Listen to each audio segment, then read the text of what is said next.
Assalamu Alaikum. Today we will learn about Assalamu Alaikum with an elderly man named Ahmad, who lived in a bustling city amidst the noise and rush.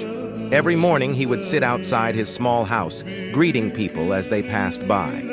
Assalamu Alaikum, he would say with a warm smile. Many responded with a simple nod or a hurried, Wa alaikum assalam, but few truly stopped to understand the depth of his words.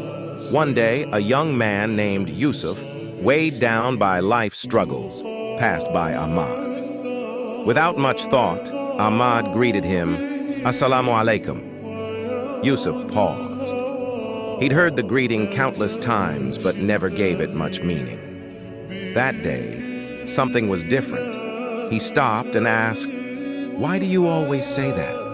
Does it really matter?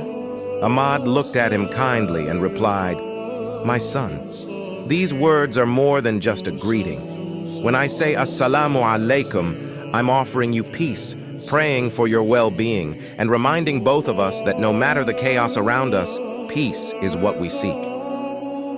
Yusuf, touched by the sincerity in Ahmad's voice, felt a warmth he hadn't known in a long time. Peace, I need that, he whispered. Ahmad smiled gently. We all do.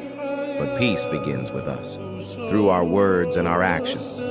Remember, when you offer peace to someone, you bring it into your own heart as well.